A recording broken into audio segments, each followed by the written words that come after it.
Town Board meeting of April 24th to order. And I want to start off by saying to the board and to the public that last meeting I ended public hearing, and I could have done it a little better.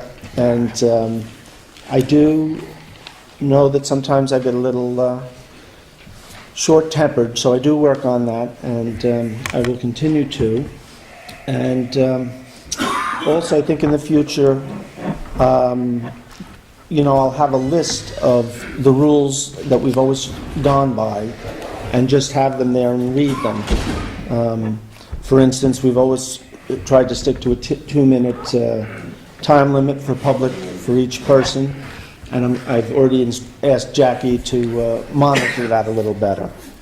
So anyway, with that, got a couple of quick resolutions if we want to go through those first, and then we'll get to the main part of the meeting, which is the short-term rental committee report.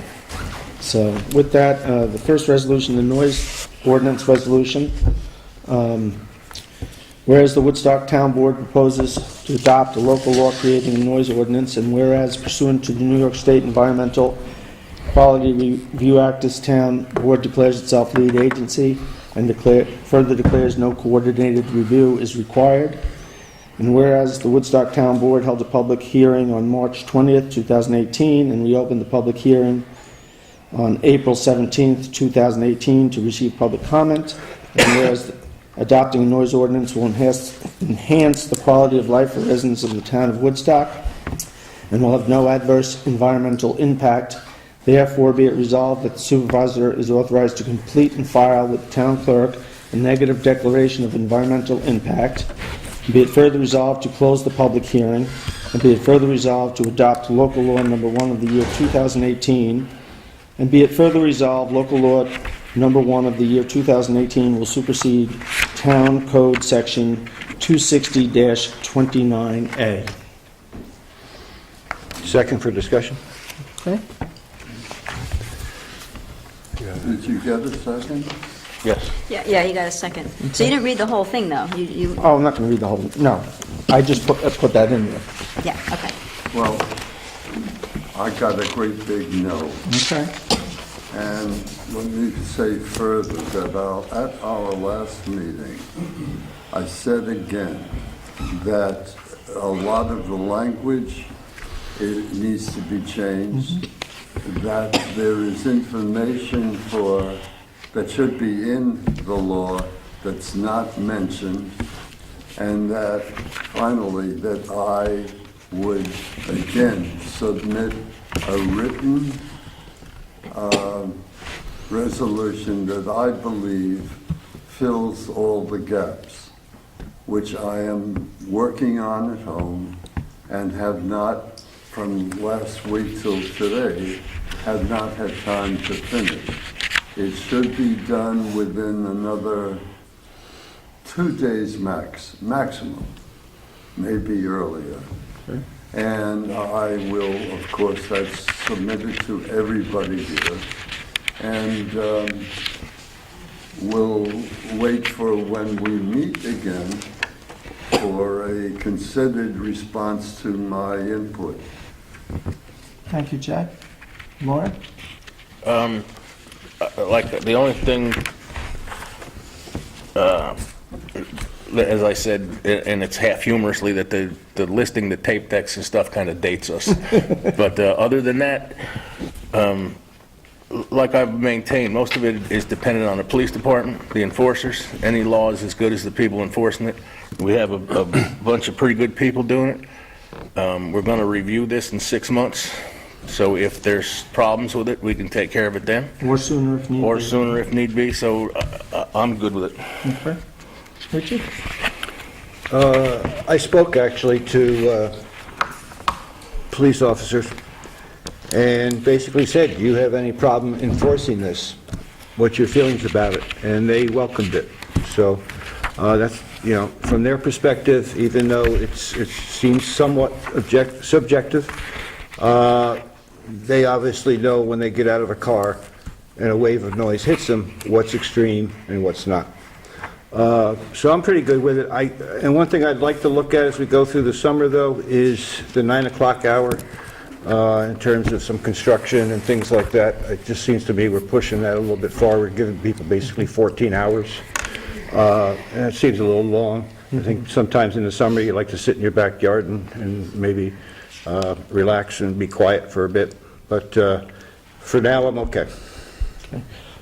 If I could just address the construction, and again, I'm fine with, we're going to take a look at this whole law as we go through the summer.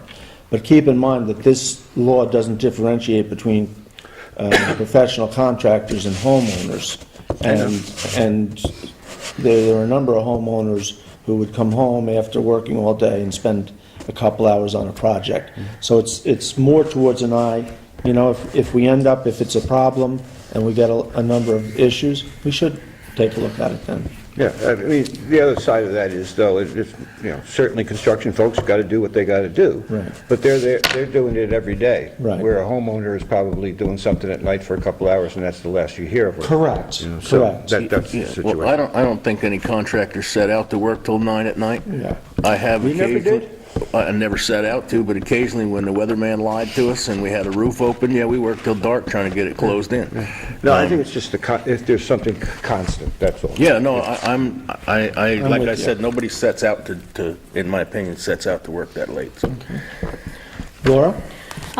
Yeah, overall, I think it's a good start. I do plan to vote yes. My vote yes is contingent on the review in 6 months, because Or sooner. or sooner, if it needs to be done sooner, but we should at least have a chance for the public to speak about how they feel that it worked, how we feel that it worked. So we should take a look, because it's a first try at this. I think it's very necessary, because we've had issues in the summer. I think it's necessary. I think approving it tonight is smart, because we're good for the summer season. We wanted to have this in place for the summer season. We know not having it didn't work, so now we have it, and we'll assess how well it worked in 6 months, but I think it's the right action today. Okay. And Reggie, did you want to No, opine? I'll just add that I think we, should definitely move forward with it, and I like that we're going to revisit it, like Laura said, Lauren, in 6 months and see, or sooner, as you said, and see if we need to tweak it. I know you've given us time to submit any changes, so I know Jay won't make it in for this one, but in the meantime, if you send the possible I'm sorry, changes. Reggie, I missed that last part. It's okay. I was saying if you, in the meantime, if you'll submit whatever changes, because I know Bill has given us time to submit any changes. If you submit that, and then we'll look at it in October and see, and we'll get a chance to look at it. Or sooner. If I understand, you're suggesting that the board as a whole will take a look at my changes and reconsider the whole passage of this? Well, probably not, honestly No. speaking, probably not until October. Well, and I missed the point then of what Reggie had to say. That was the point, basically, that we would look at it again and have a chance to see whatever changes you offered, and In would October. have a chance in October to make any changes. Well, I'm really puzzled. I'm extraordinarily puzzled. Most Saturday and Sunday mornings, if you happen to be anywhere within town, the roar of motorcycles, usually a horde of them, sometimes it's only one, coming into town, invariably coming from the west, the east, sorry, is damnable. As I've said, and parenthetically, we, Bill and others, and I have spoken about how wonderful our police are, and I truly believe that. They're a good bunch of officers. And since I have gone into the police station over and over and over and told Clayton or whoever was in charge at the moment about these illegal mufflers which is why they're so damn noisy. Not once, over all the years that I've been in Woodstock, has anybody come out to check the veracity of what I've said. It's a very simple procedure. You take a stick, it could be my old cane or something, and you put it into the end of the muffler, and if you receive resistance, that means the baffles are in there. If there's no resistance, that's why they're so loud. There are no baffles in the muffler. The motor vehicle law says so. Our wonderful police department chooses what to do and not to do. Now that's nice to have thinking people. However, I question certain times for thinking. And another thing that's mentioned, that's not mentioned in this law, that the town deserves to have there, is exactly what we expect the police to do whenever they are called on a complaint. I am not satisfied with feeling and knowing that we have a wonderful group of people there. I will be satisfied when I know what they have to do. That does not mean they have to follow a book and they don't have some freedom of choice. Both of those quality or actions, the choice and a required result in different situations, have to be in there. Otherwise, and about the language with the, I've forgotten, I get so turned on by this. The law, as it is now, says unnecessary law. I've several times asked and submitted clear, specific language. Unnecessary. What's unnecessary to you is not unnecessary to me. So should we argue further about that and have and waste a lot of time? No. We should have language that is explicit. I'm sure our most famous writer here, Ed Sanders, knows the meaning of that. He could not have become as widely read and popular if he was using just any old word. So just And I've submitted these ideas, and I will do it again in the face of this. I'm not going to say that. In the face of this resistance, and you've heard me. Jay, I'll just respond to a couple of your points. One, the motorcycles is really not an issue because, not that it's not a problem, but it's not necessary to deal with it in this law because they're already required to have a muffler based on motor vehicle law. So that's already taken care of. If you want, I'll set up to have a meeting with the chief and we can discuss enforcement. But, okay, that's fine. Thank you, Bill. Now, the other thing is with regard to how the police respond, it would not be appropriate to put that here. But what the chief does do is that he has policies. He has policies for different laws and rules that we create and how a police officer is supposed to respond. And that policy, which he would create, would be the appropriate place where the public could then know, okay, when there's a noise complaint, this is how the police are going to respond. And it would be up. I'm sorry. So I interrupted you. That would be where we would put that, not in the body of the law itself. I totally disagree. which is not to say that I believe that it should not be in the law that already exists, the motor vehicle law. I'm not saying that. I'm saying that this is a noise control measure. And if that horrible noise, does anybody agree with, disagree with me about that? No, I think we noise? all agree that the motorcycles are terrible. Yeah, and that is an essential part of the noise that goes on in this town. Okay.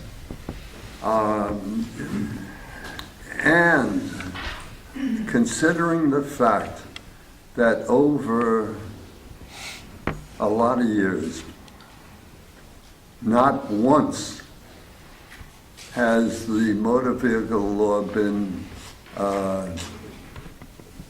looked into and utilized and followed up on. Well, Never. again, that's enforcement. It's not to be brought up in this law.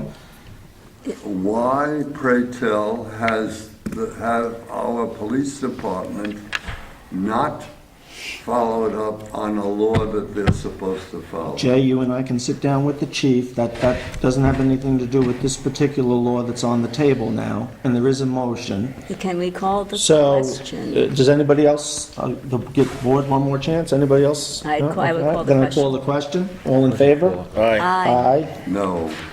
So, Who's recording tonight? Hold on, that's your question.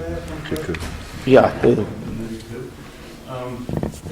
I just noticed when you said it supersedes 26029A, yes. was that part of your other public notices? No, Okay. Is that change to the zoning law, yes. which is a secret? So the planning board gets a comment period?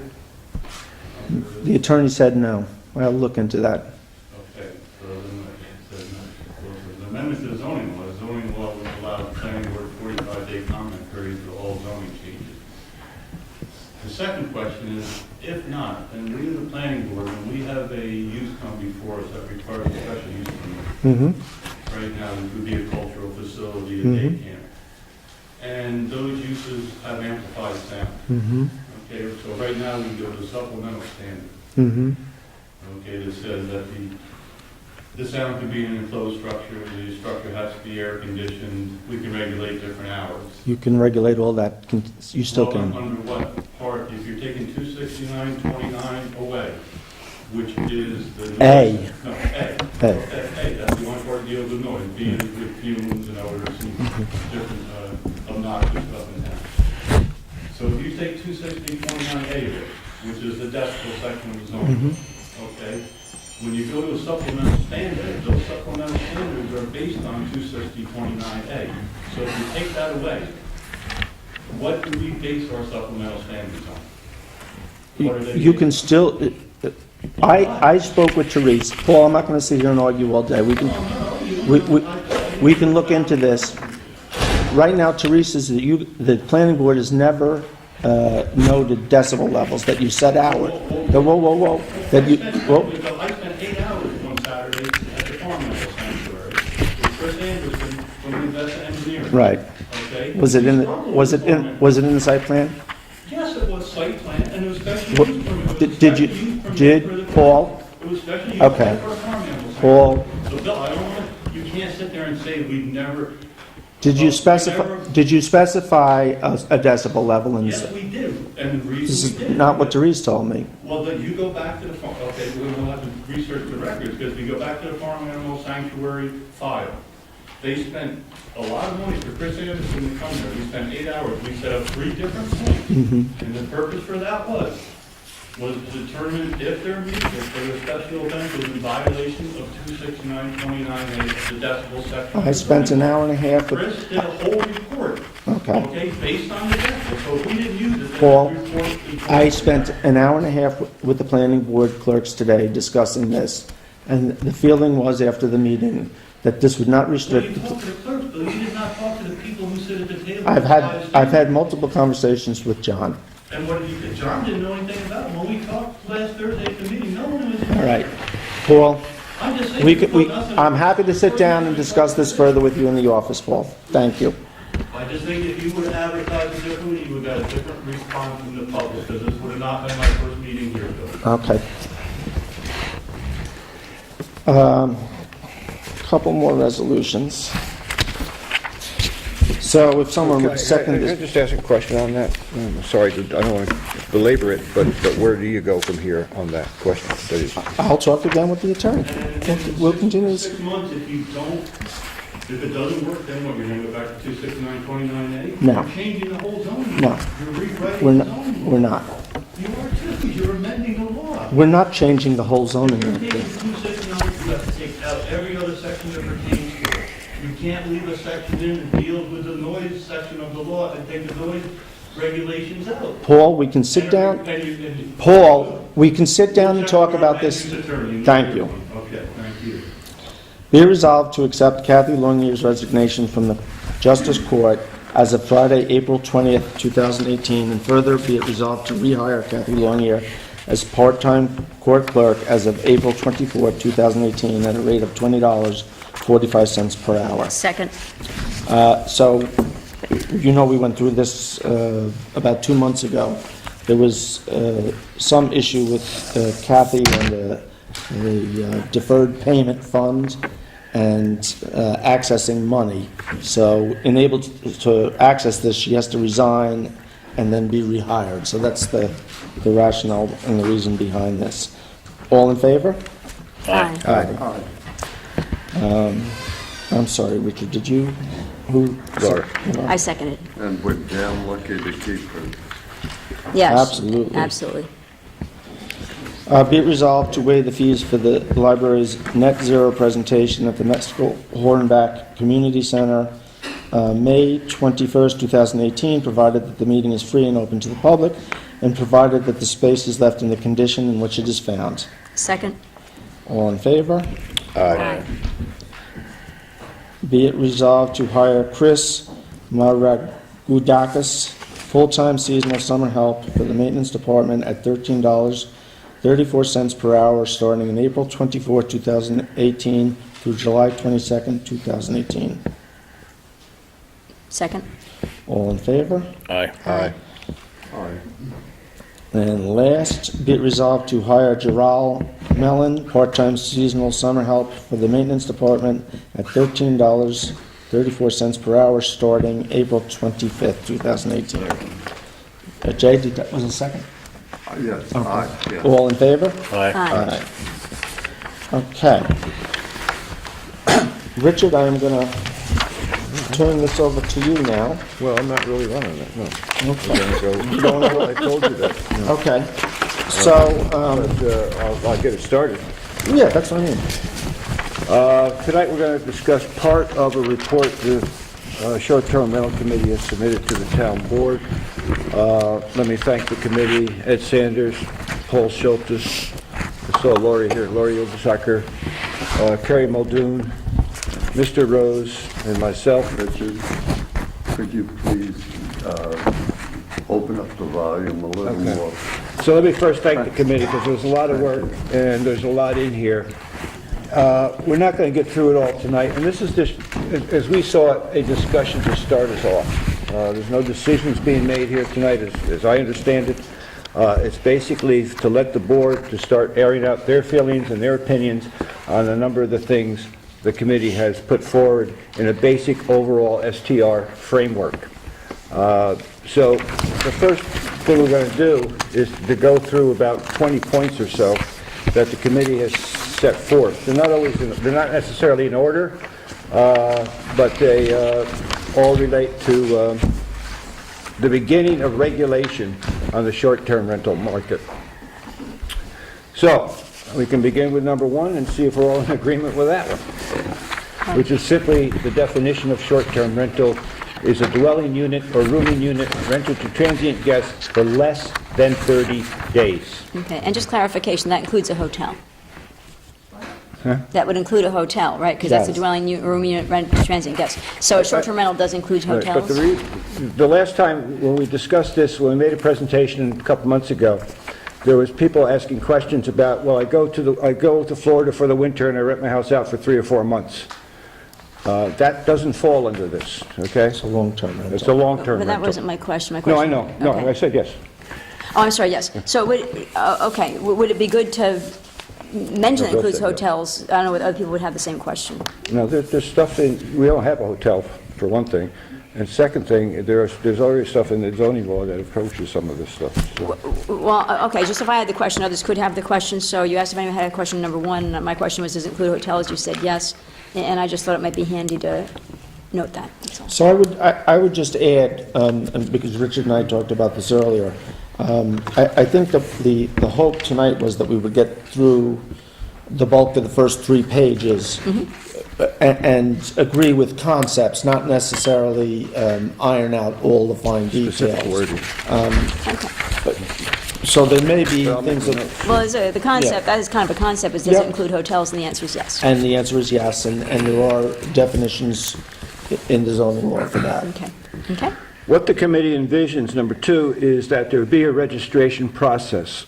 So number 2 is property owners and their agents, hosts, may not operate an STR without annually registering with the Woodstock Short-Term Rental Office, each unit or rooming unit. And sorry for not sending my comments ahead of time, so I apologize. But anyway, so I would just look for definition for unit and rooming unit. Yes.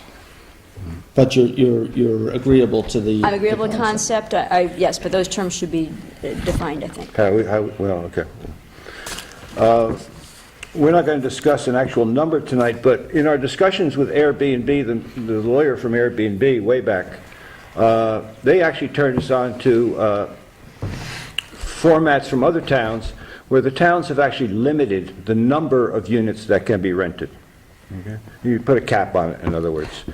I don't know that we're going to get into the actual number tonight, but number 3 is a cap of blank units, and the town board will determine the number, will be made available for STRs.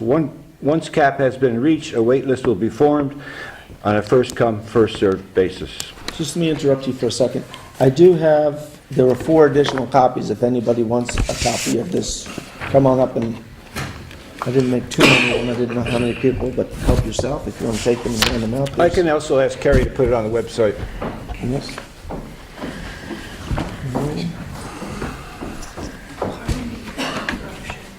I'm not here for this. I just was under the impression we would discuss a little bit of the ordinance, which is over and shut down. Yeah. It's done. That's what You we're doing. guys had already clearly worked out. There was stuff going on. It seemed like Paul was a bit shut down. Okay. That whole thing. I don't know if there was written anything in the article or anything about it, but it is our livelihood, so where can I look? I thought you people were going to be here and discussing it further because there was no resolution. Okay, well, if you call me tomorrow, I can get you that information. I mean, We're not talking, we're on the STRs I know, now. but you guys went by it so quickly. Yeah, but we had a whole meeting last week. We had 3 public hearings. Three We had three public hearings Please forgive me, I thought previously. it was just tonight. No, Okay, no, so we I won't- thank you. You're welcome. Briefly, I object to any whispered conversations. Well, that was, I didn't respect. Yeah, okay. I have Nobody, Okay, if we're ready to talk back to this, I had Yes, a number thought on three. number 3. So my one question about number 3 is, would a previous STR have priority? So every year, there's a cap each year, and the next year, once the cap is reached, there's a wait list. My question is, if somebody's in STR this year, will they have a pre-registration period so they can be first in the door for the next year, and then not just like a lottery system that, oh, I did it last year, but now I'm out because I just didn't get it in time? Will there be a pre-registration for an STR from the previous year if they had no violations that allows them to have a better chance of continuing on? And if anybody on the committee who wants to always chime, Paul? I kind of thought that we felt that once you were registered, we kept it. yeah. Yeah, it was just, Registration either lapsed, or there was violations, and then the next person in line would be the... Okay. But it's an annual renewal. Yes, there's still an annual fee. Lose it for either a penalty Okay. or for a lapse, you keep it. Right. The fee would be renewed. The fees, but the registration's in place. The same person would keep their number, re-register every year, but they'd be guaranteed. Yeah. And if they opt out, then whoever's on the waiting list would Yeah. get their spot. But when they would need a deadline to do that, then obviously, right? You need a deadline to Yeah, make sure they have a deadline. chance. The Okay. registration. Okay. And also, and I think it's in a little bit later in this, we also discussed that each year we'll monitor it and we'll adjust, if the cap has to be adjusted, we can adjust it. It doesn't have to be fixed for, eternity. you know? The third, okay. I would just say, I agree. I mean, once somebody's on the registry and they've invested some money and have this, for lack of a better word, business, I wouldn't want to see them tossed up in the air the next year and not have to be worried about whether they're going to get the approval or not. Right, they should have like 30 days or some kind of set time limit too. Right. We could also work something in if they've stopped doing STRs, if they're not going to do it anymore, they can notify the officer in charge. Right. And again, we're not, I think more tonight we're looking at, so it sounds to me like we're all in favor of some cap on the units. Sure, and we'll see how it However that goes. works, We'll see how it goes. I think you need that, because I think that's your leverage to get people to come in and sign up. Right. Number 4 relates to housing that is not owner-occupied. And again, it's about a number. Regardless of ownership structure, individuals shall not be allowed to register more than blank STR units that is not owner-occupied across any building or parcels in Woodstock in which they have a financial interest. In other words, putting a limit on the number of complete full homes that could be rented out that aren't owner-occupied. In other words, somebody just buys a house and puts it on the short-term rental market. They never live there. Should we allow it? And number 2, if so, how many houses can one owner have? Right, and that's why unit needs to be defined, because STR unit might be an apartment, for example, so that's why I'm asking to define what a unit is. Yep.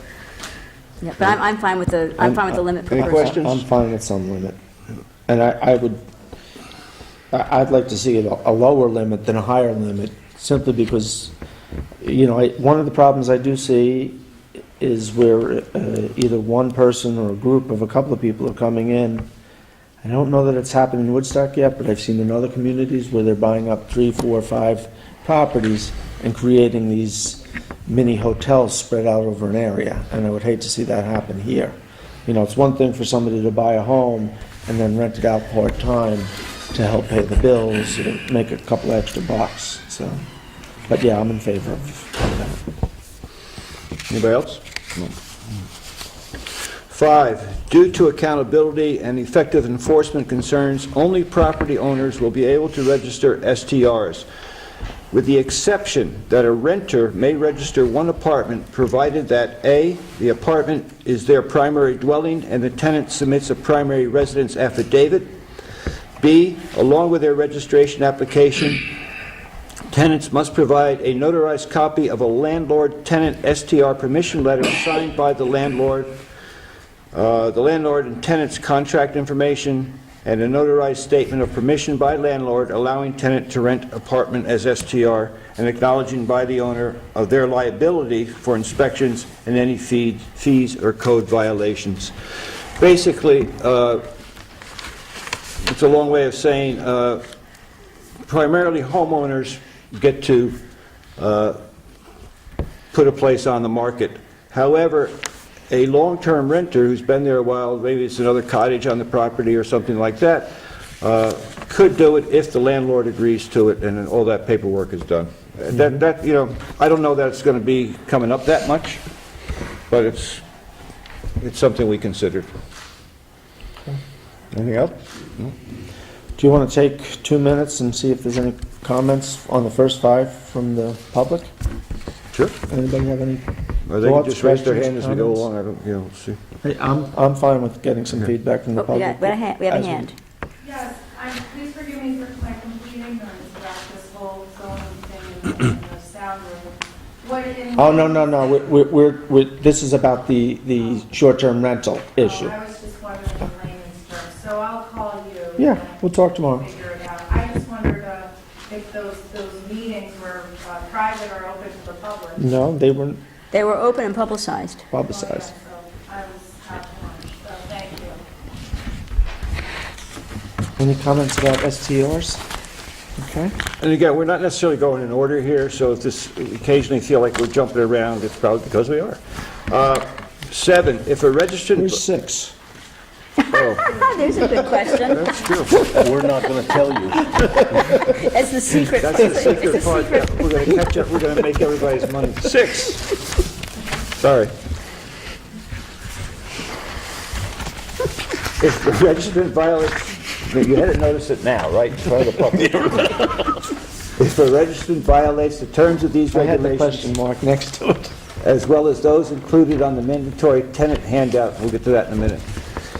If a registrant violates the terms of the regulations 3 times within a year, and we can talk about this, the registration to operate an STR in the town of Woodstock will be rescinded for 1 year, and the appropriate online platforms will be contacted.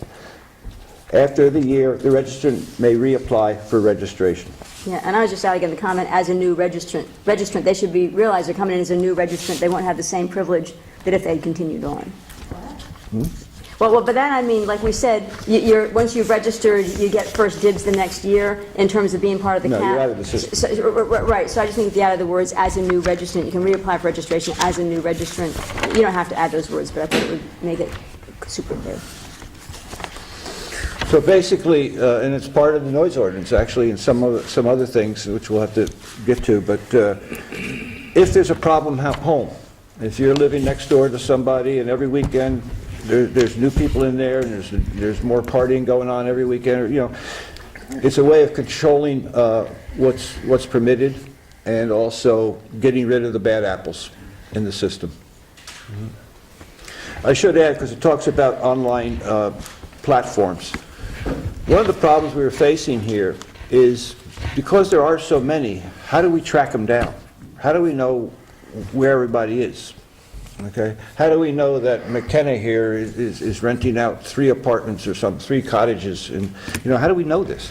Well, we can go online and go through all the platforms and try to find them, which is time-consuming, almost impossible. What has happened is, and I brought this up, the committee discussed this, but luckily we're getting bailed out by the county in a way. There is software. There are companies who produce software that monitor across all platforms. All right? They give you the name, the owner, the property owner, the addresses, all that stuff, what platform they're on. It's expensive software that the county is investing in. But the county is going to make that available to all the towns in the county that want to make use of it.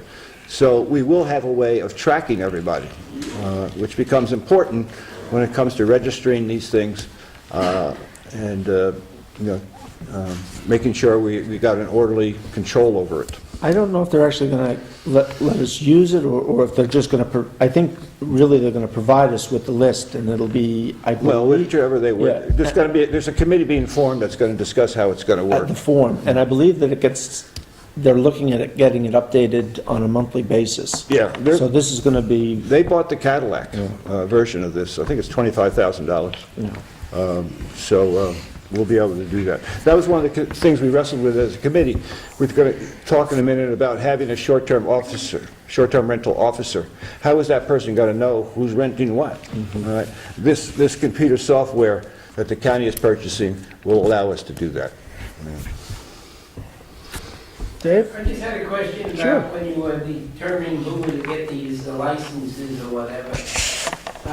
Are you going to have like a lottery, or is it first come, first served? We discussed first come, first serve. Well, I mean, maybe there's a better way of doing it, but that's what we discussed. The board hasn't settled on anything. Well, those are the words here, though. First come, first Yeah, served are the words that are in that's the our document recommendation. today. Right.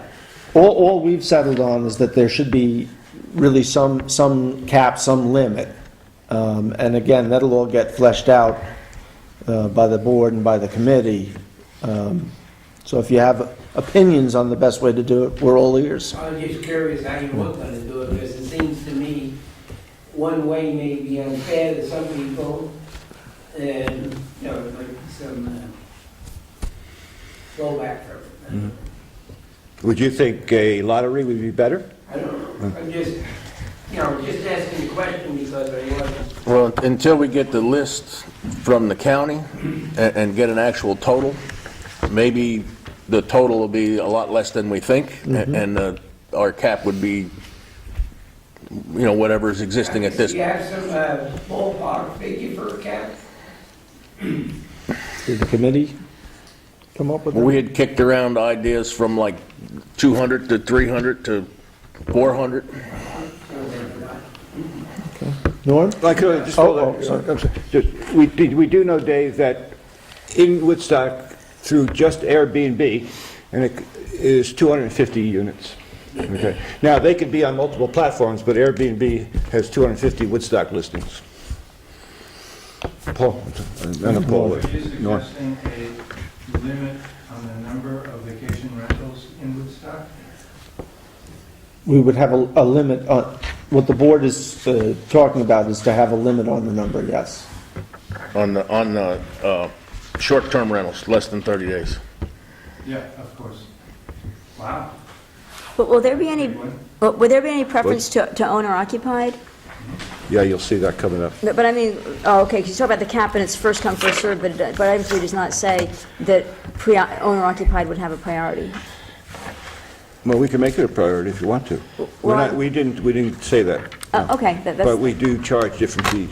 right. do but- recommend different Well, I did fees. think that we liked, that our problems all came from non-owner occupied, so that's why I was There thinking. could be two separate caps, or maybe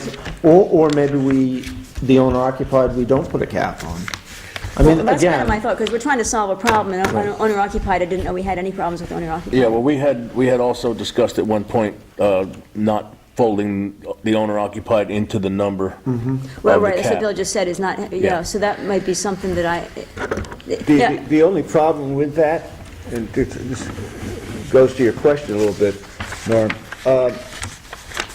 part of the reason towns regulate is to create a balance in short-term and long-term rentals. All right? In other words, having housing, affordable housing available to people who want to live here long-term but can't buy a house or something like that. So one of the reasons they put limits on is to see if they can get a balance. You have so many over here are short-term rentals, so many over here are long-term rentals. And you think about diversity as you go along, and you think maybe 10 years down the road, if everything becomes a short-term rental, where do the young people live? Where do the new families come in? Those types of things, and there's no hard figures, there's no hard numbers on any of that, really, but that's part of the consideration. I understand that, and I think it's noble, but I like noble. I think you're up against the wall. How's that? Because you can't regulate that. Yeah, we can. Oh. Well, you can by giving a number, okay? But I think you're going to run into lawsuits and a lot of, I don't have a problem with it personally, but I do see lawsuits, I see arbitrary numbers that you're setting on limitations. I think it goes against the natural flow of the economy, and I sympathize with that. Young people, this town is being bought up, clearly, it's being bought up. actually, I It's do, just something to think about, that's all. No, the only thing, I do think that the cap has been tested in court and has passed muster. the cap idea, as I mentioned, came to us from the lawyer at Airbnb. Yeah. Also, towns are allowed to ban it altogether. We could ban STRs altogether. A lot of towns have done that. It's not going to be arbitrary, it's going to be based on... Excuse me, Paul? It's not going to be arbitrary, it's going to be based on that formula from the county. Right? Right. We're going to find out how many we have. And the cap is going to have to be somewhat in line with that, right? If you know you have a certain amount, you got to be somewhere around that number. If you have 400, you're not going to put the cap at 150, right? Most likely, I would say no. I would agree So with I'm you. saying they're going to, once you get that information from the county, it's going to kind of give you an idea of where to set a cap. That's a fair balance for the town, that if that's how many exist right now, how does short-term rental compared right now to short-term, and look at those two lines right now, and that's going to, so it won't be arbitrary, it's going to be hard numbers like that, and that cap is decided. Well, I'm registering tonight. I just wrote you down, I wrote you down, Norm. You're the first one. You're in. And if you, Where's Dion? Can we take a picture of him registering? Registering, the first registrant. and if you were going to sue the town, what would be the, what would be the basis, that you're illegal and you want to stay that way? No, I hate lawsuits, don't worry about me. Laurie? I hate lawsuits too. I do think, I mean, I like what Paul just said. I think that we have to really look at this in a very balanced way. And I'm going to say the obvious, that the world has changed. And whether it's Airbnb, Uber, Bitcoin, paying, going shopping, I don't know how to do it. I've never done it, but using your phone to swipe to buy your coffee or to buy your burgers. That, a huge population age group does it. And what I do know as somebody who's active in the community and active in the realtor, that since I've been on this board, I talk to the young people that are working in town. Where do you live? Actually, surprisingly, a lot of people are renting locally full time. Other ones have answered, no, we live in Kingston. It's much more fun than Woodstock. I mean, Woodstock has never really been a young town age group. But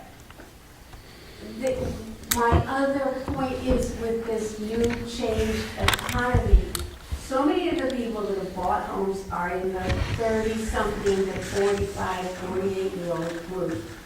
They work their butts off in the metropolitan area. They bought a home here that they use part-time.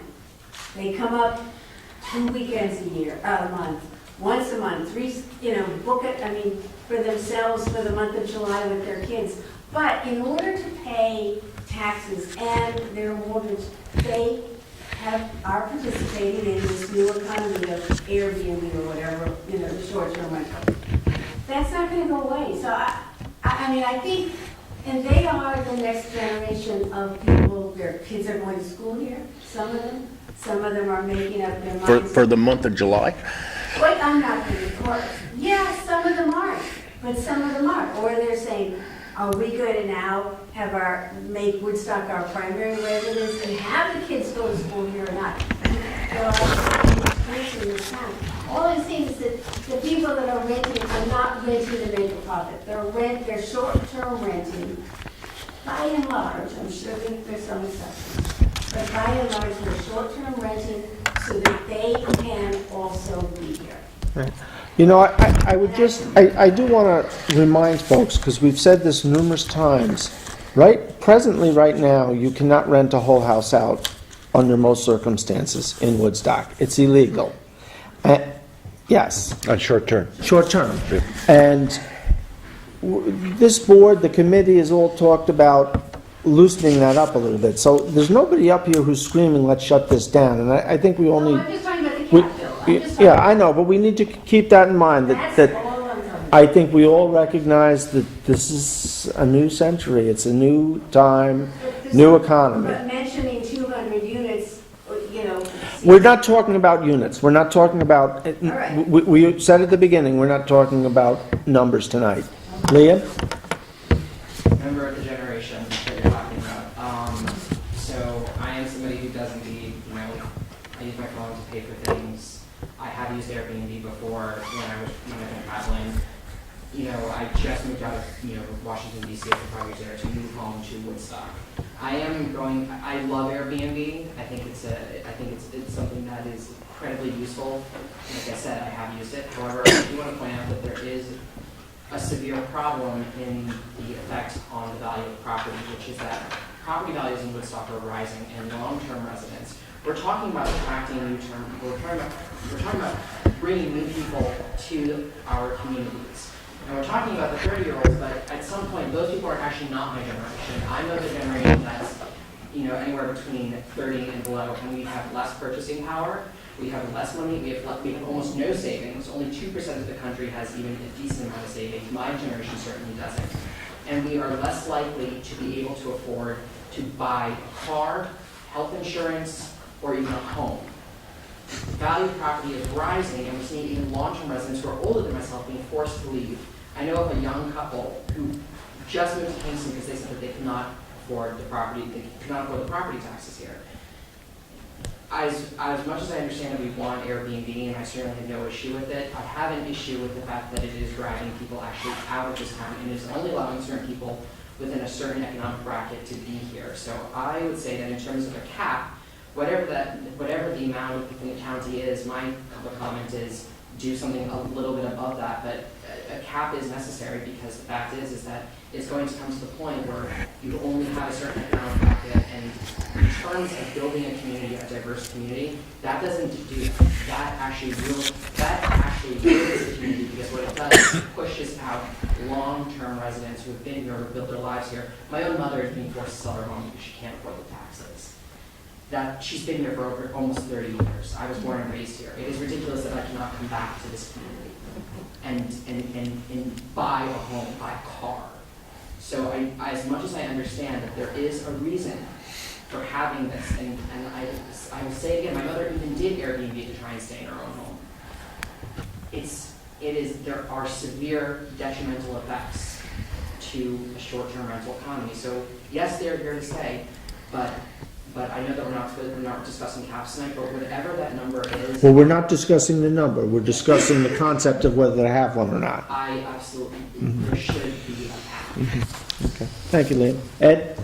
Well, I think a clear majority of the committee that worked with Richard Hebner to create this package of documents, including a law, were in favor of a cap. And we're also in favor of a number of empty houses that an individual or company can own and rent out. We're for setting a cap on that too. So there is a clear majority in our committee to set up a fair, because, you know, there are 4,000 and some houses in Woodstock. So if 800 of them are rented out, 700, 600, 500 are rented out, it becomes a problem for regular working people who work for the county, who work for the town, who work on businesses here, to find enough. I could tell you anecdotal information that I've learned about people trouble buying a house, for instance, because somebody outbid them, put $35,000 above what this couple was going to spend in order to have an empty house to rent out for Airbnb. And the sense what I heard from the board is that we're in agreement with caps on both those. Yeah, and if we don't have a cap on owner occupied, that's okay with me. If we just have the cap on the non-owner occupied, I think is a. 7, I think all we did registration that. fees and penalties associated with this. Oh, you've renumbered. Yeah. Yeah, if you can go by what's on the page. Well, Bill's that'll be- yelling at me. Well, we'll go by what's on the page, though. Okay, we'll go by the, You can renumber it afterwards. whatever. All registration fees and penalties associated with STRs will be allocated to administrative costs for regulating STRs. Once the administrative needs have been met, and that includes hiring an employee, once the administration needs have been met, any remaining revenue will be allocated to a Woodstock Affordable Housing Fund. Do we have one of those yet? No, we'll create one. Okay. So I do have some issue with that. That's our noble idea, Norm. It's a very noble idea. It is. You know, I think we have to be a little careful here, because the general fund, first, this is all coming out of the general fund, and there will be other costs associated with STRs, for instance, policing costs.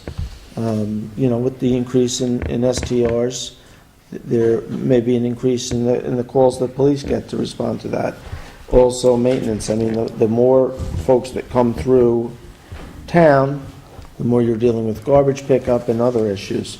So, you know, I'd be a little careful. We don't. Well, the opposite. Hold on, just let me just finish. And I'm not arguing yes or no. I'm just throwing out ideas to think about. We don't typically earmark any other revenues, regardless of where they come from. And to some degree, we would be tying the hands of future boards. You know, Every Well- year, the 5 board members sit down and make a budget, and even though the supervisor presents the initial budget, it takes 3 members to decide, so. The opposite of that is, if we regulate it properly and it works, we may have less problems. Yeah. So there's less enforcement needed and things like that. But I'm not also- opposed to enforcement. Yeah. Okay. I'm sorry, who's talking? Do you think it would be useful to add to number 7 the terms, if a registrant violates any of the terms of these regulations as well as those? I think, And what happens? They lose their registration? pardon? And what happens? They lose their registration? Well, yeah. You For one have, violation? You have a penalty here 3 times within the year, blah, blah, blah. Right. I'm thinking that if a registrant violates the terms of these regulations, a lawyer could find a way around that, well, he only violated this one. Actually, That's kind of what our lawyer had a question about. Yeah. There's also talk a little bit later on of almost like a board, like a ZBA-type board that has authority to act as a review board for this. I don't know. Yeah, you may be right, Jay. he thought it would be better if it was the elected town board that Yeah. acted as the arbiter, or I don't know if we want to put that on the town board. a court justice, but not an appointed board. Also, the attorney did have some questions and really thought we needed to be careful about, penalizing people like that. So, Well, I'm not saying we shouldn't do it. if we can't penalize, then we have no teeth, so. We just have to make sure we flesh that out properly, that's And all. just one last thing, what was I going to say? This is also, this part about the Woodstock Affordable Housing Fund is sort of just a push or a flag that says we have to try to get serious again, because as Liam says, property values are going up. And no matter what this regulation may do or not do eventually, those values probably aren't coming down. And people are still going to be, people on the lower income scale are still going to have trouble finding a place to live in Woodstock. So we do need to think long-term about that as well. And that was just kind of a nod to that factor. Paul wanted to say something. Paul? Yeah, well, to that point, one of the ideas, and it's coming up in the comprehensive plan, is that there's going to be a recommendation for a long-term housing board, because one of the biggest response in the survey was everybody wants affordable housing. I guess still next to them. But when Mark Clay did his presentation to us, he came up with a fee of $140,000 on a low number of units based on a reasonable yearly fee. So we thought, once you paid a separate salary to a registrar, and like you said, over time, it should run smooth. I mean, the first couple of years, it's going to take a while, but after that, so with the additional revenue, we thought it would be great for the town of Woodstock to actually step up and help maybe some local people through that fund that work in the stores. Because if you sit down and try to rent an apartment, you need first, last, security. A young person, just to rent an apartment needs $3,000.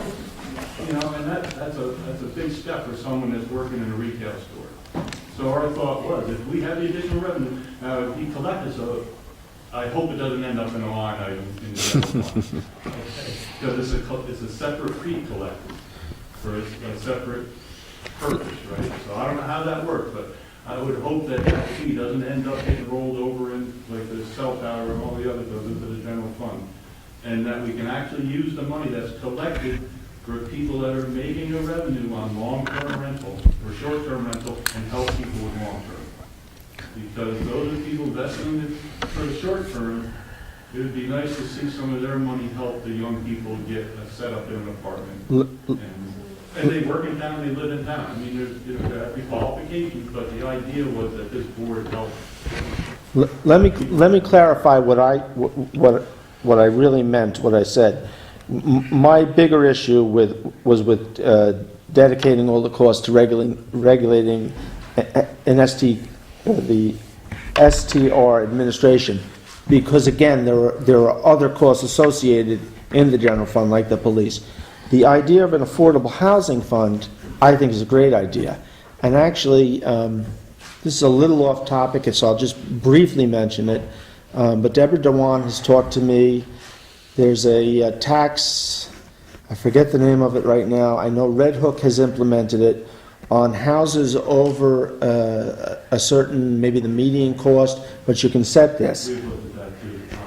What's the name of it? I forget the name. Doesn't sound very inviting.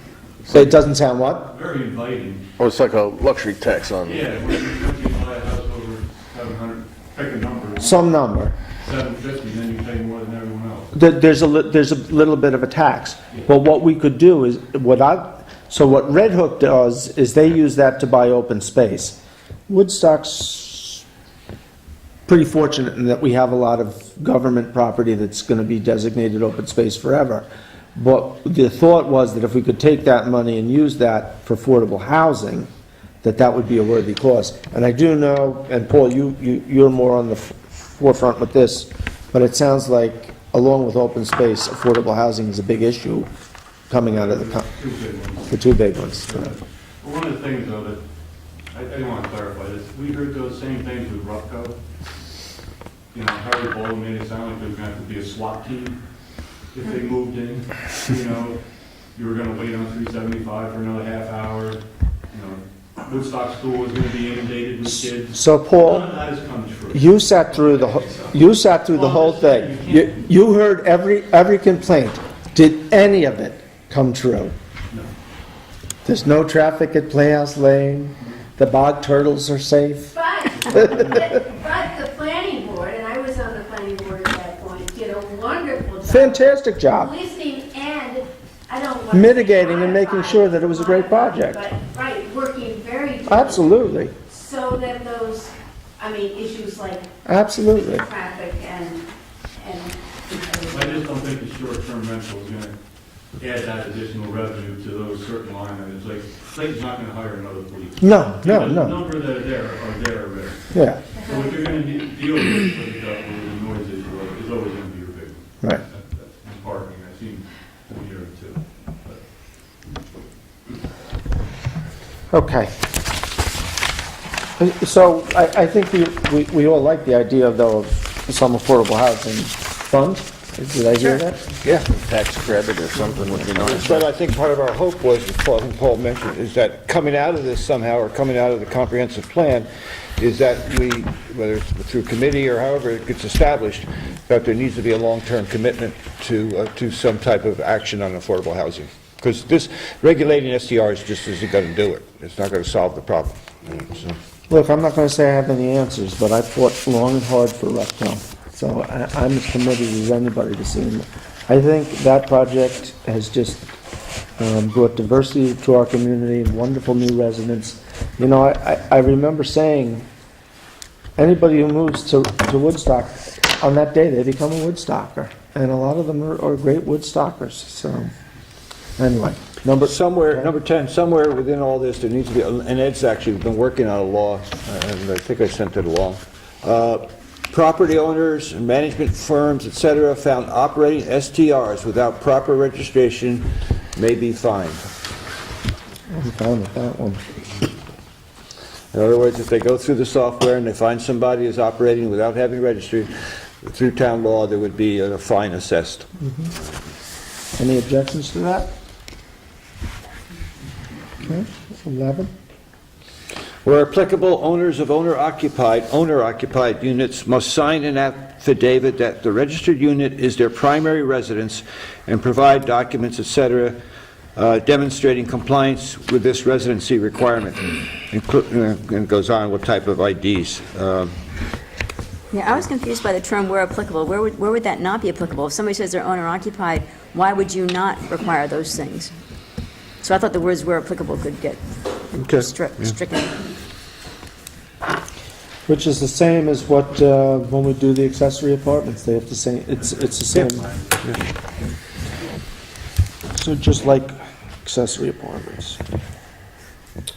There'll be, number 12 is simply owners, and you haven't seen it, but owners must complete the registration checklist or similar document provided by the Woodstock Short-Term Rental Office as part of the registration process. There'll be an application and a whole thing of requiring certain information. As a condition of registration, STRs must allow on-site inspections. Owner must have a fire and safety inspection from the Town of Woodstock inspector. Elements of the inspection are listed in the STR registration form from the Town of Woodstock. That is one cost.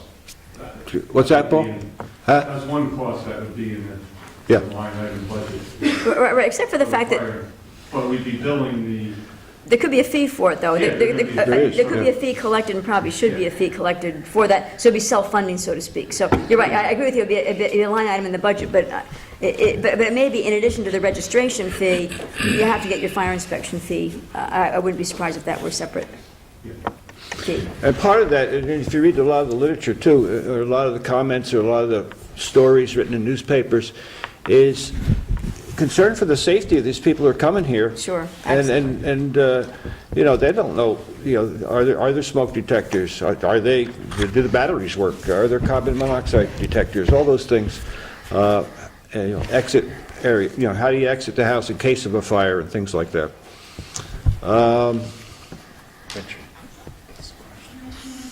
Jude? I have no concerns with the idea of Airbnb. My question is, what's the difference between that and the current uses for bed and breakfast? What's the difference? I'm not hearing. What's the difference between owner-occupied short-term rental and bed and breakfast? We allow B&Bs, especially for, what's the difference between a short-term owner-occupied? There isn't necessarily. Yeah, other than they don't have to give them breakfast. You know, other than So the, there is technically no limit to an owner-occupied Presently, short-term no. rent- right, Presently, so no. Presently, no. Requirements for a B&B, so. Except for like- they're supposed to register at this point. yes. Right, that's what I'm saying. Yeah. So why would you change that? It's conceivable that it'll all get lumped in together. And again, the owner-occupied ones may or may not have a cap on them. Right, because there's no cap currently. Right. Right. and there's a little thing about breakfast and all that stuff. Actually, that's, I like that Richard just brought that up. It should be checked, but I do believe that B&Bs have to register with the county health department because they are operating a kitchen which they're serving Right. people. Versus Airbnbs, now, if an Airbnb is willingly cooking people breakfast, then that's a question for the county health department. They need to go in and they need to register as a B&B. Right. But I do believe, and it should be checked, is that a B&B has to register with the county health department. And I do believe that they receive a hotel tax to the county. Yes. Yeah. Well, listen, if I could just jump in for a second to bridge off of that, it might be good to add but, you know, besides, like in the very first thing that says, here's the definition of short-term rental, and I said, does that include hotels? You said yes. It might be good to have a clarification of what's a B&B compared to an owner-occupied short-term rental, which might not serve breakfast, so. I agree, and I mean, that part of the exercise was just to go through these 18 Right, and agree on general concept. general concepts that they all need to be fleshed out. Well, yeah, but it'd be nice if we made a note of that. I think that's a very good point that Liam brought up, that we may be wanting to point people who are B&B that are actually serving with a kitchen, may want to point them to a different code that they need to do in addition to. There's also work that needs to be done on the zoning law, which Ed and Paul have been working on and working out, which Paul wanted to say something. no, I was just gonna say that those things are defined. Yeah. You know, the difference in our definitions, the difference, the bed and breakfast and different. Yeah, we're not going to get to it tonight, but in that larger package, Paul and Ed developed language for, There's really just different definitions of bed and breakfast, short-term rental, owner. Good, okay, excellent, excellent. There are definitions in the future. Ron? Yeah, I just wanted to go back for a second to the issue about setting limits. I didn't mean to sound negative about that. You know, You didn't sound too negative. But I actually have thought about it a little bit in the interim, and I think it's very positive. Because if you have a limited number of short-term rentals, you're going to, and my opinion, make for healthier short-term rentals. If you have unlimited short-term rentals and it gets flooded, everybody will struggle. And it'll be difficult. Like I have 27 and 24 units going next to me now. I'm not terribly concerned about it. I support the project. But if that continues, me and my singular rental, I'm going to, it becomes a problem. You get too many people in the boat, it sinks. Yeah. And it becomes a problem for everybody. So setting, culling, or controlling, whatever you want to call it. To some degree, though, that's self-regulating as well. So, that's I think it's healthy. I just realized it's good.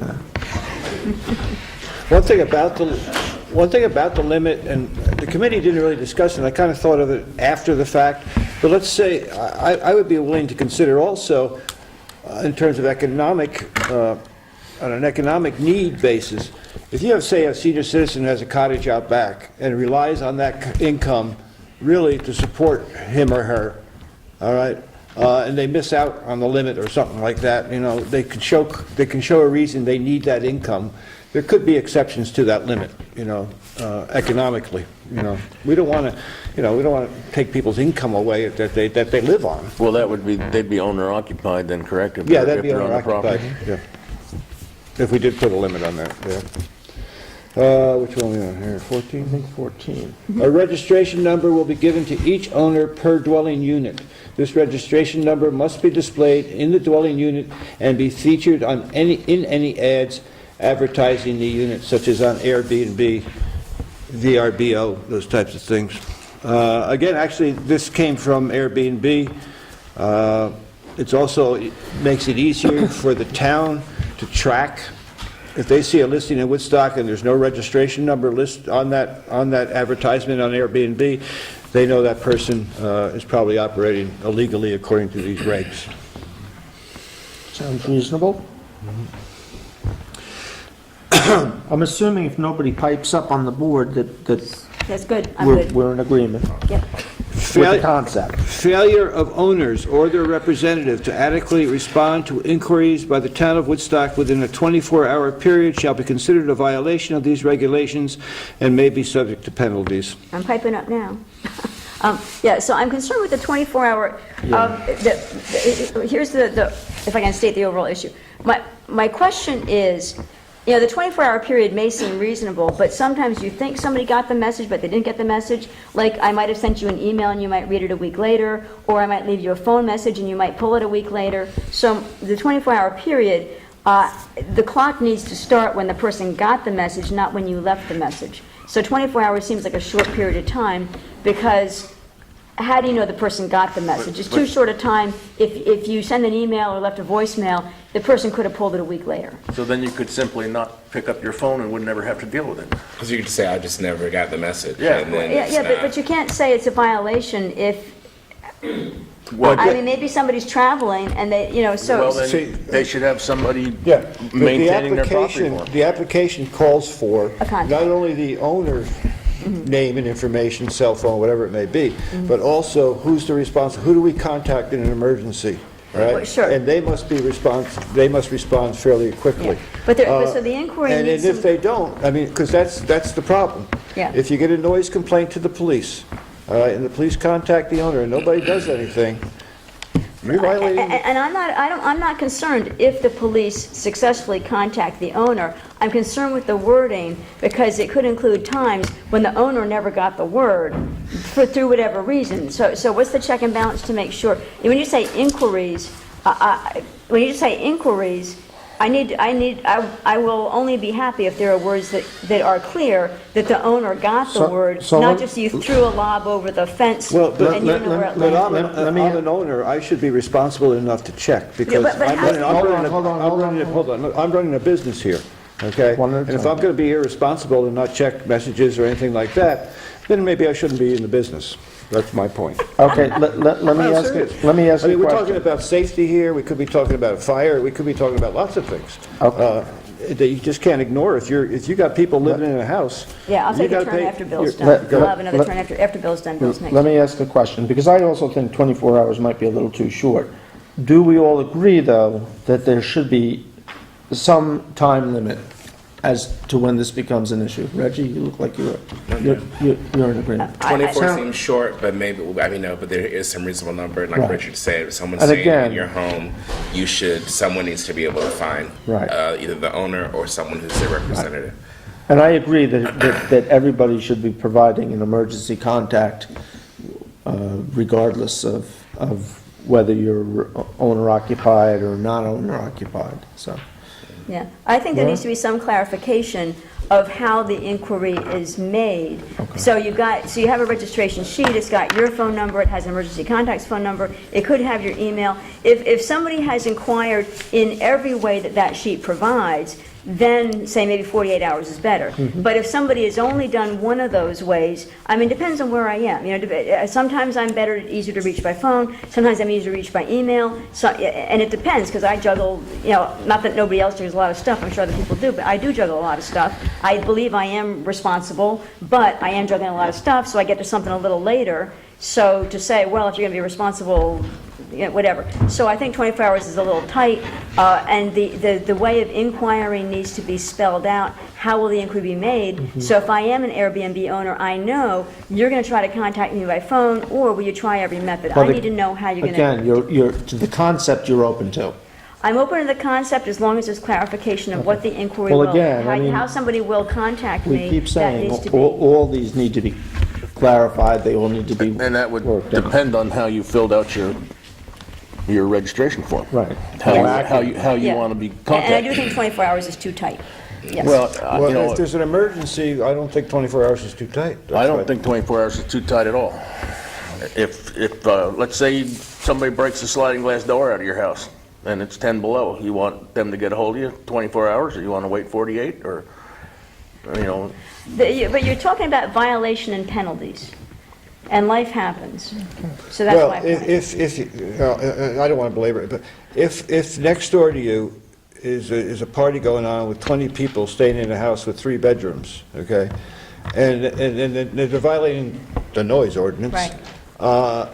You know, 10 minutes is going to be too long for a lot of people. Well, call the police, because now we have a law, And the that's a police can go violation. handle That's a it. violation of this, But and the the people owner has to be who are in the contacted. building are violating, the owner didn't violate, the people who are renting violated, and they ought to get the violation, and they ought to get fined.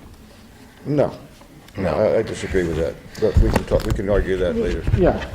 Because, I disagree with it simply because if you stay at a hotel and the room next door to you is noisy, okay, you call the front desk, Correct. all right? That's the owner. You know, let them deal No, with it. not really. Well, It's not the owner, it's okay, it's not- it's it's- the front desk. it's the It's not representative. days in, I know that, corporate days in, but it's, you know,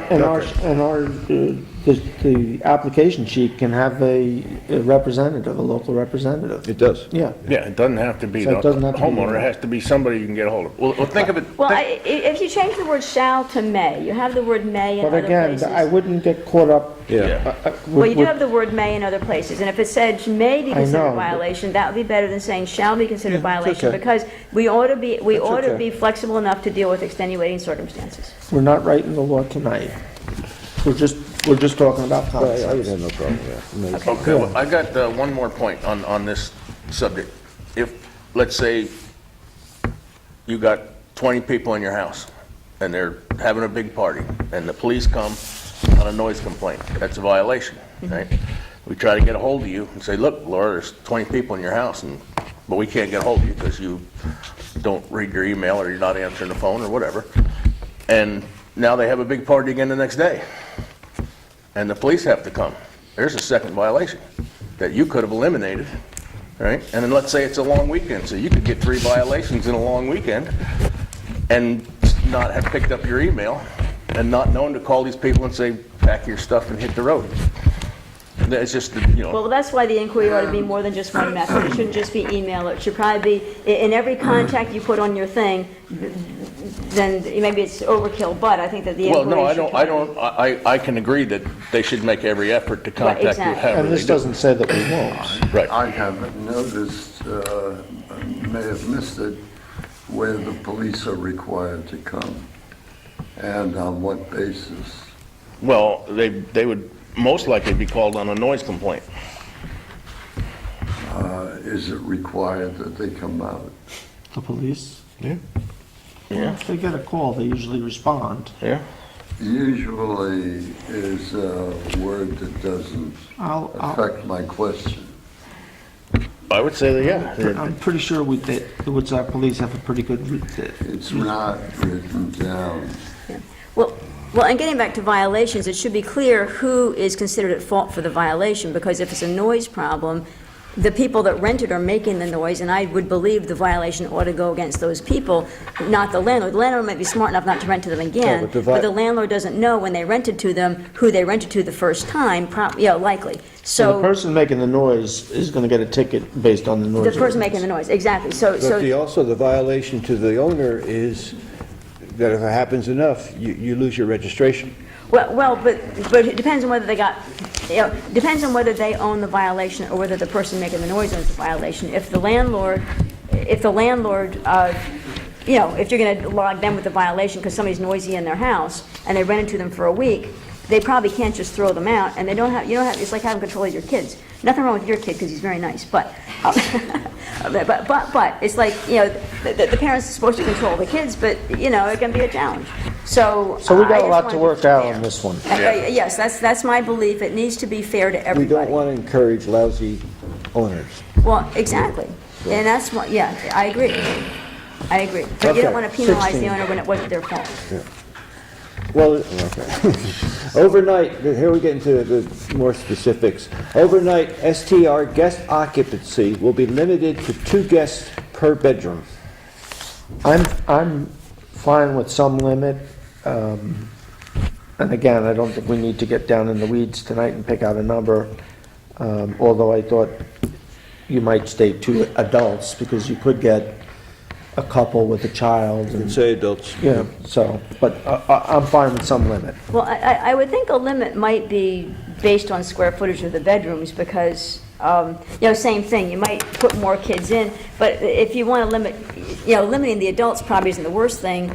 If you don't limit the kids, because you can get a lot of kids that can do a lot of damage, so I'm not sure, So you're open to some limit, then? I'm open to a limit, and I think it maybe is dealing more with square footage of the bedroom area, as opposed to, necessarily 2 per bedroom. You might have an 80-bedroom But bedroom, you might have a large bedroom, and you can shove 4 beds in, now you got 8 people staying in one room or something like that.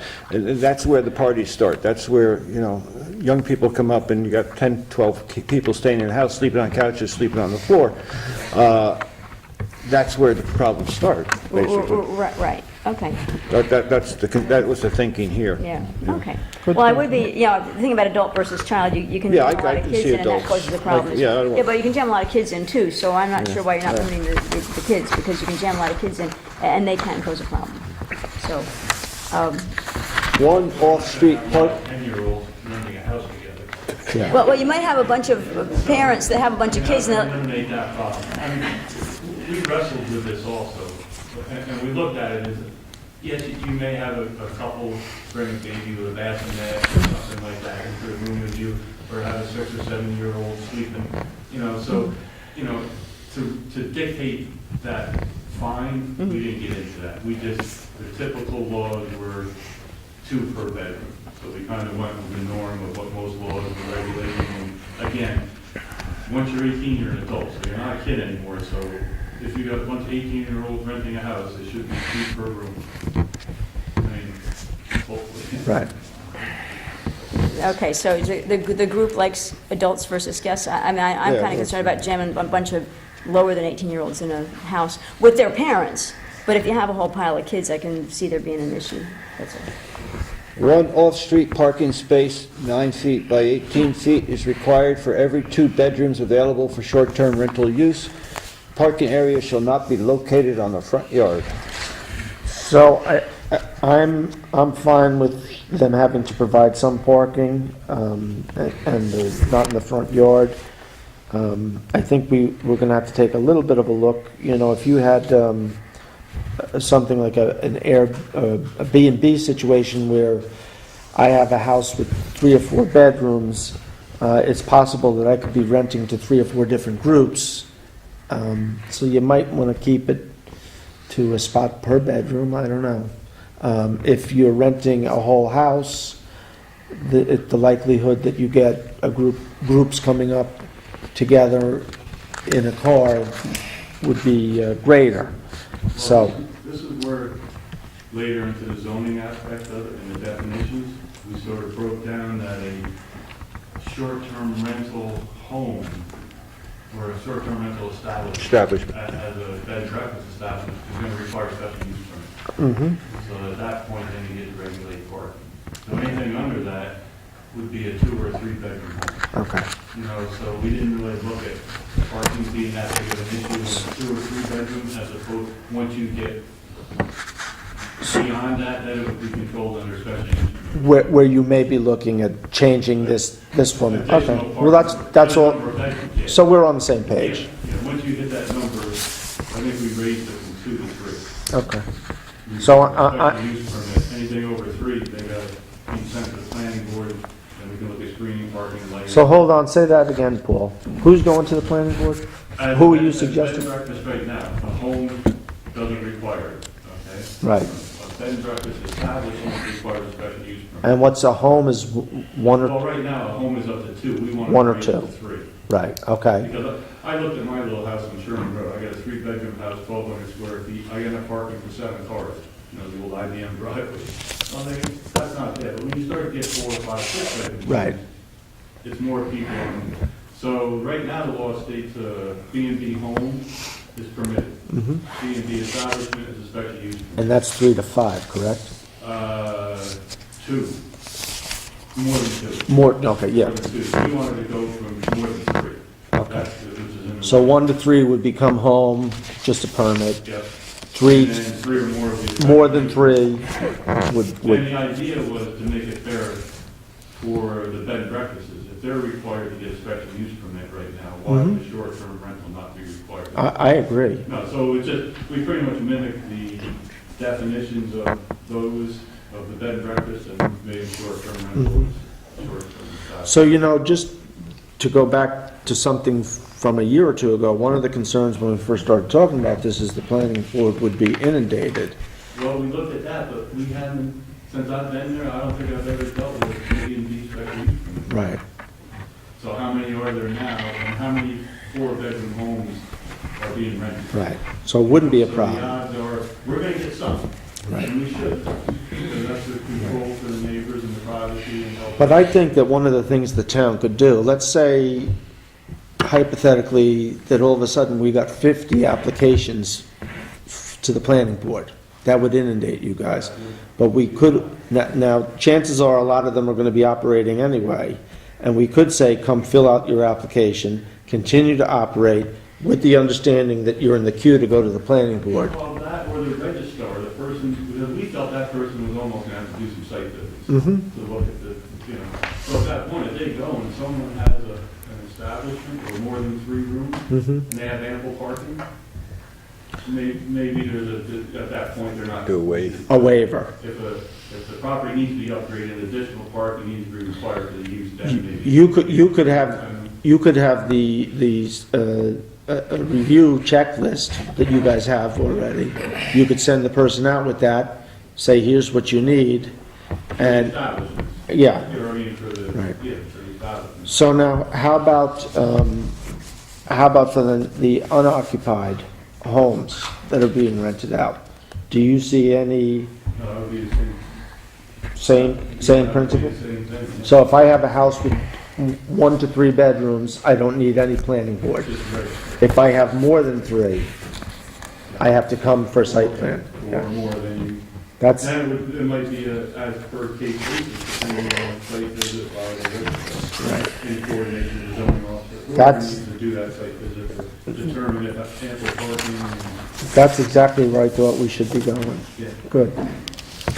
Okay, heading home stretch.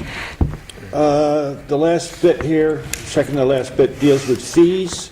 And again, this is up to the board in terms of how they want to structure it or how they want to set it. But the number of STR units that may be operated in a building and their associated registration fees will depend on whether or not the building is owner-occupied or non-owner occupied, it should say, as further detailed in the chart on the next page. So why don't we just go, basically, we recommend a distinction between owner-occupied and non-owner occupied. So single-family home, owner-occupied, may offer rooms or whatever as an STR, $100 per bedroom per year, up to 2 rooms. Why are you limiting to 2 rooms in owner-occupied? Well, that gets into, did we do that? Yeah, I mean, because if they have a 4-bedroom remember. house, why can't they rent out 3 of the 4 bedrooms? So I was confused why you limit it to 2 rooms. Yeah, I'm not sure myself. But Read that again, we got $100 per bedroom per year, up to 2 rooms for owner-occupied. I think that should fall in line with the same Yeah. changes we made with the B&B. It should be 3 rooms. Yeah. Right? Okay, so So 3 it's sounds $100 better. per room. But up to 3 rooms is better than 2 rooms, I Yeah, think. right. And then we get it, you'll see the zoning changes. Yeah, okay, Then cool. we get into zoning changes. Okay, so I'm okay with 3 rooms. 2 seem like a small number. But if you're not owner occupied, you don't have any limit at all, and that confused me. Right. Well, yeah, right. Single-family home, not owner-occupied, $150 per bedroom. Yeah. Oh, so here's my point of confusion. I guess I assumed that the registration fee was that they were only able to rent out as many as 2 rooms, and now we said 3. But you're saying they might have an 8-bedroom house and they're only getting $300 charge, or are you saying they can't rent out all 8 bedrooms? I mean, I know it's a crazy, who has 8 bedrooms, but I'm trying to figure out. I at first read this as though you were limiting the number of. No. What you would run into there is with someone staying there, the numbers change a little bit, because you could have 4 bedrooms in, but you're only renting 3 out because one's occupied by the owner. Well, sure, but let me use So it kind of changes the formula a little bit. Right, well, hypothetically speaking, though, so you have a 5-bedroom house, and now we said you can rent out 3 rooms. Does this tell me I can rent out 3 rooms, or is it telling me I can rent out the 4 bedrooms I'm not using, but I'm only getting charged for 3? No, you could rent out all 4, but again, it's not going to be a home any longer. It's going to be it's going to be. Well, no, I'm saying a 5-bedroom house. Short-term rental establishment, which will require a special use permit. Okay, so if you're over. Yeah, you kick into a new zoning. Well, some of that ought to be clear. More needs to jump out here than it It did. will be too when you see some of the zoning definitions. Right. But yeah, that could be clarified. So I guess what's not clear then, and maybe it was previous, I missed it, but I guess what's not clear is how many, it should be stated clearly how many rooms you're allowed to rent out, and then you're going to get charged for. You rent as many as you want. The difference in it is only in the fee. We felt Okay. as owner occupied, it should be less per room. Right, which I'm than good if with. it's, Right, so I'm good with that. So if it's owner occupied, you pay less per room, which is good. You'll pay them up to $300 if you rent out as many as 3 rooms. And if you have a house with many more bedrooms than that, and you want to rent out more than 3 rooms. What happens to bedroom 4 and 5? Oh, I don't see the chart. Maybe that's $300. There should be another line in the chart. It should just be This says- $100 for every additional room. Okay. But did you It's always guys, $100. So it's $100 per room. did you guys not talk about, though, and maybe you nixed this, I thought as it was $100 for, say, the first 3 bedrooms, and then it might go to $150. Well, we talked about that. You talked about, but you didn't. Yeah, we had a scale. Eventually, then it gets complicated. Yeah, that's fine. So I'm okay with no limit. I think no limit makes sense. So this should And really if there's- say- There's a limit, but what it'll do is it'll either make a owner establishment. Exactly. Then it'll- That's the trigger. And that ought to be made clear, too, when somebody reads it. So really, this chart only needs to say $100 per room per year or $150. Yeah. Correct. There's not a limit. There's no limit. Correct. But she's right, at some point, we need to clarify on So- when the zoning gets triggered. Well, when you would So have thought my, this so my limits big column would question have had is, we all agreed that we should be charging fees, right? it. Charging fees, and I'm also good with. We all agree we should be charging fees. Absolutely. Yay! So I'm going to check yes on that one. And I agree with more for the not owner occupied than the owner occupied. I do too. Jude? But I am this. Hold on. Sorry. Was there any consideration given to limiting the number of days or evenings that can be rented by a non-owner occupied Yeah. short-term rental? There was, yes, and some places do that, Initially, however, I think the problem we discussed is managing that, all right? Well, let's say you can rent 30% of the year. How do you manage that with 250 places or whatever, how do you keep track of that? How do you regulate that? I'm not saying we can't get there, but in some places... There are a lot of laws in I would Woodstock actually like to do that are that. not necessarily enforced on a regular basis, but they exist on the books for a reason, because we're trying to control the way we have our residential areas. So if you don't limit that, I know Lori's argument was that these young people are coming in and they're only here for the month of July and they need to whatever. But then if they're renting every single day of the week for an entire year, then that becomes a different kind of business. Then I'm living next door to a hotel. Right. And that changes the quality of my life and it changes my community. Exactly. So I would just urge you to consider putting a limit on it. And yes, it might be difficult to enforce, but there will be instances where it will become obvious. I actually agree with Jude. I'd like to see some time limit, either, half of a 30-day month or half the year, whatever, for that very reason. Because at that point now, I don't mind the young people coming up and buying a home, and maybe buying a home that they're stretching and they need to rent it out a little bit to make those payments. But it's a different thing when they're coming up and buying homes just to rent out for the year. And I think that's got a whole different flavor. If those young folks are buying the house and then using it part-time, they're more invested in the community. Oh, for sure. Or if they're renting to a single occupant for a year because they need to go away, or even, it's That single it's a different- occupant. Yeah. Different Becomes- environment Yeah. for the neighborhood. And Bill, Just want to Liam and then Jay. Liam and Jay. There's, going international now, there's a court case between Airbnb and the city of Paris. This is something that is, I believe, involved in the court case, which is, I believe, Can it's you hear the him? Paris City Council, we're trying to limit the number of Airbnbs, and we're trying to also limit the days in which they could be rented. I believe that's part of the case, and if that should be looked at for some guidance. I do believe that Airbnb is fighting hard against that particularly. That's Against the percentage idea? I believe, well, so 63% of Parisian Airbnbs are actually, according to their regulations, are illegal. They are not registered. You have to be registered in Paris. Paris has very similar laws that we're trying to pass here. And a lot of Parisian Airbnbs apparently do not follow them. So I believe that there has been an idea about limiting the number of days that somebody can be in Airbnb, including, I believe that they're trying to limit people renting for holidays, if I'm correct. And that's where they ran into some really severe difficulties, because there was arguments there that you're now limiting commerce. But if I'm correct, the limitation was about a week. You can only be there for a week and then you'd have to leave. There are people who do stay for 2 weeks, 3 weeks, or for a month of the summer. So I think that it's a good idea, but there definitely does, we should really check the math on that one. Jay, you had Yeah. comment or question? that last previous exchange of words approaches my single main concern about this issue. And I guess I should say that I'd submitted to Richard as full a reply to this as I possibly could come up with. But the main concern I have is with the density of these units that were chosen to be bed and breakfast, STRs, or whatever. I think that we must not choose willy-nilly a bunch of applications in this district because they happen to make an application.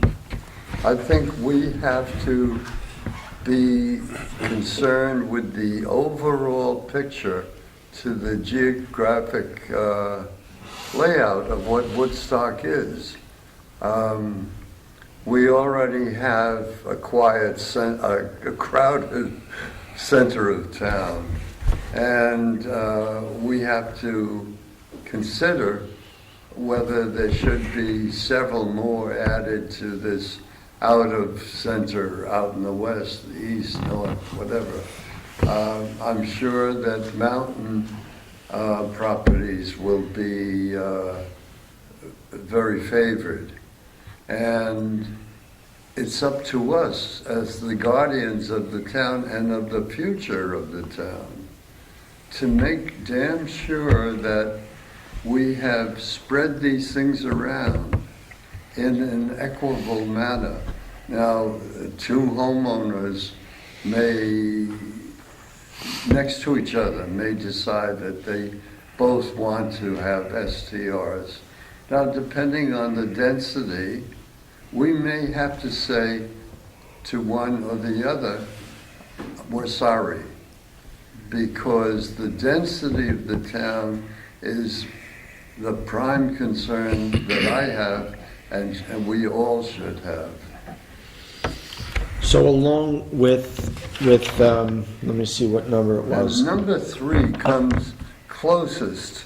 That's where I was going. So with number 3, where there's a cap of X number of units, you would also want to see that divided somewhat equally throughout the town. Yes. I think otherwise, the future of the town could be very scrawny. Do you have a comment toward that, Joe? Yeah, I agree with that, but unfortunately, I think we don't have any facts, but it sounded like they get limited as you go out. There aren't as many out in the R5 and the R8 districts as you're going to find in the R15 and the Hamlet. And for us to be able to tell them that we're only going to do 50 in the Hamlet when there's 300, and you're going to do 300 in the other districts when there's only 50. Right. You know, so you really have to look at, I think when we get the information from the county, if it gives the addresses, you're going to be able to get a better idea where they're located. You'll certainly be able to put it on a map. Yeah. Actually, the soft... Hamlet probably hammered the most, I think. Oh, we're hammering pretty good up there, yeah. But it seems like, I know one in Riverby, Abbey Road, but they're not as much, because a lot of them come up, don't have cars or zip cars, or not, they want to be close to the Hamlet. Right. I think we'll have to look at that when you get the information from the county, Jay. I don't want people, visitors to town in 10 years from now saying, look what those idiots did. No, I agree. Oh, they're going to probably say that anyway, Jay. They'll probably say it anyway. I think that ship sailed, Jay. I think they may already be saying The it. software actually does lay out maps with density, by color, does all that nice stuff, So the other thing, you look at what Hurley's thinking about, they limit. They're thinking about limiting, and towns do this, they limit it to a certain specific area. Geographical area. We could say, okay, only along Mill Hill and Tinker can you have a short-term rental if we wanted to. I don't think we want to, but actually, I think what I read in the paper was Hurley was looking at Route 28 as the only possibility. And a pretty small section of Route 28. Yeah, there's not that much there. Well, I would love to see that happen, but I don't see that being workable, because if you allow it in my zoning district, let's say Paul lives next to me, he's got an Airbnb, he's doing real well. I said, geez, I'm gonna do the same thing, I'm gonna get me an Airbnb. And you tell me I can't have one, right? How do you back that up, right? Because there's too many in your district, you're saying. Yeah, but I don't see I see that's where you might get attorneys involved in. Right. Do you think that number 3 should be rewritten? I think it's the one that comes closest. I think they all need to be rewritten, Jay. I think, actually, what I was going to suggest, but they all have to be fleshed out. My next suggestion was going to be that we all go home, take these home. Not right now. Don't get that excited. I thought you were adjourning on your own again. I was on the way out. No, I got plenty of time tonight. But that we should each flesh these out on our own. And, a while back, we started an email, where we were answering these questions and we were looking at each other's answers.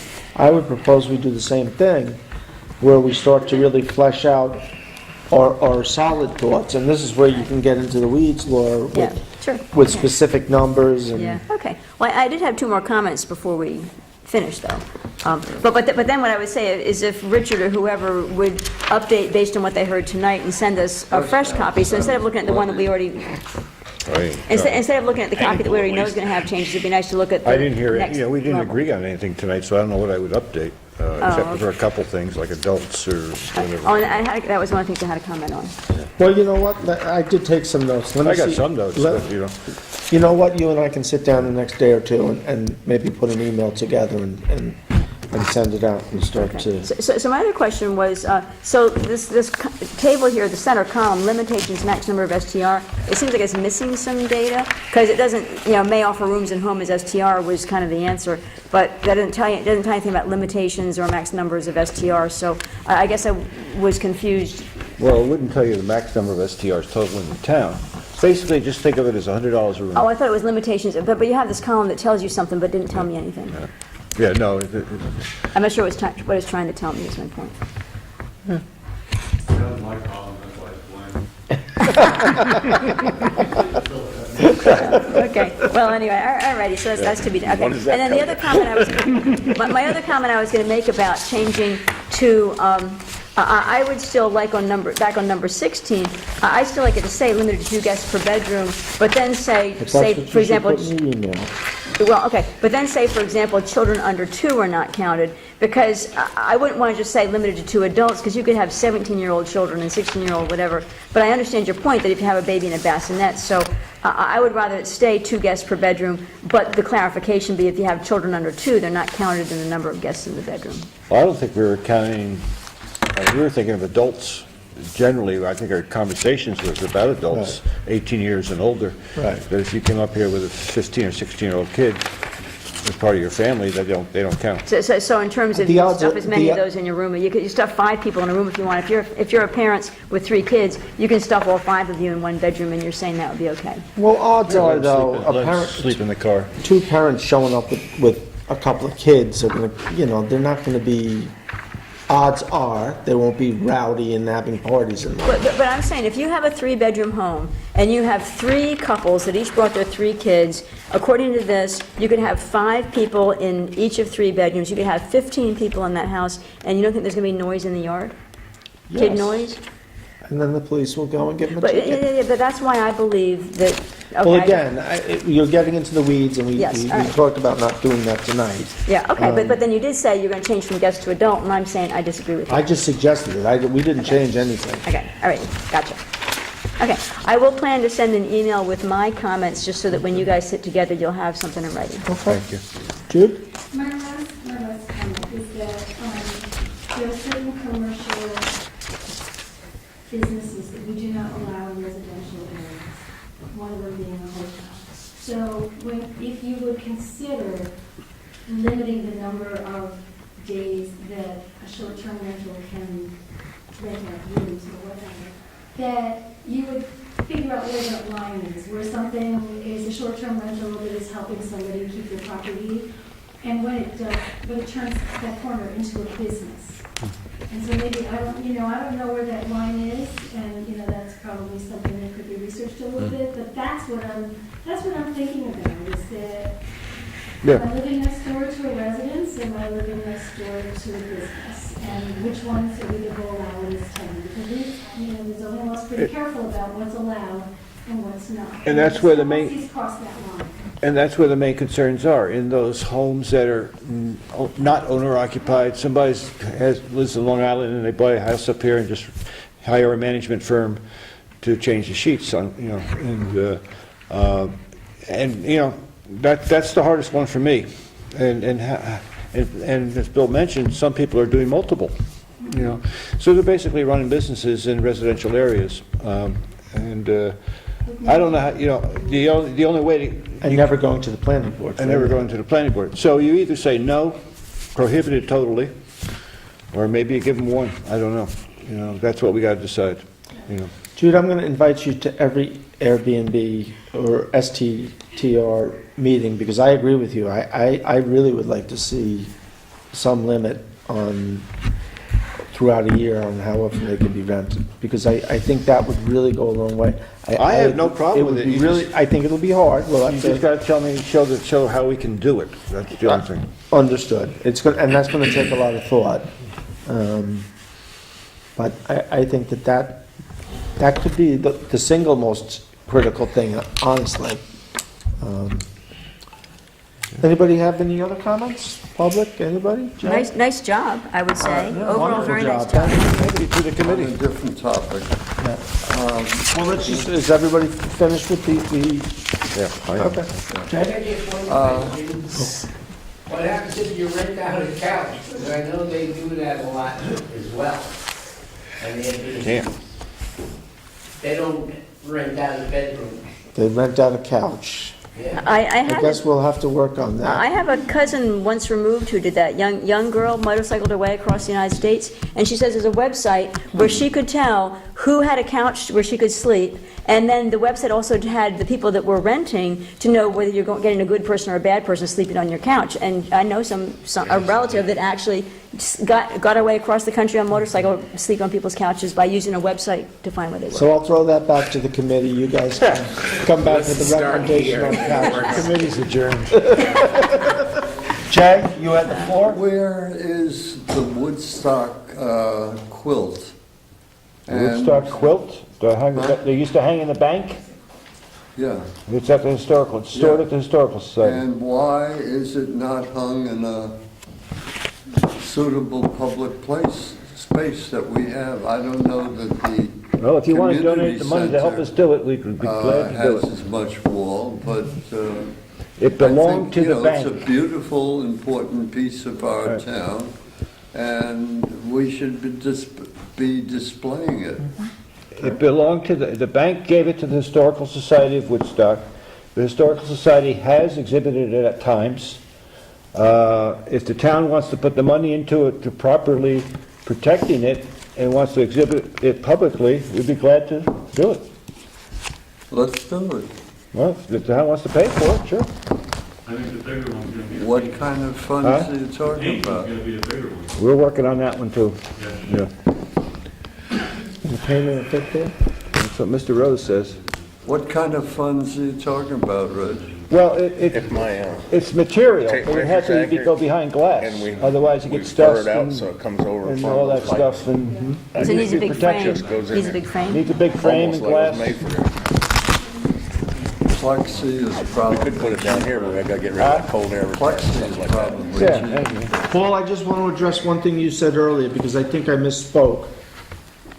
The resolution for the noise ordinance did not change the zoning law, it supersedes the zoning law. So the zoning law, there's still room to change and make proper amendments. So we did not change the zoning law, simply superseding it. So, Isn't that the same Can we thing? adjourn? You guys We have- you guys can go argue that? Look at the definition, to me, it sounds like, if you could have some other law that has to work in conjunction with the existing law. anybody have any other comments, questions, anything? Okay, move to adjourn? Second. All in favor? Aye. Aye. Oh, wait a second, now, who did that one? What's that? We can give it to Richard. Richard didn't get to me. I had more seconds than Richard tonight.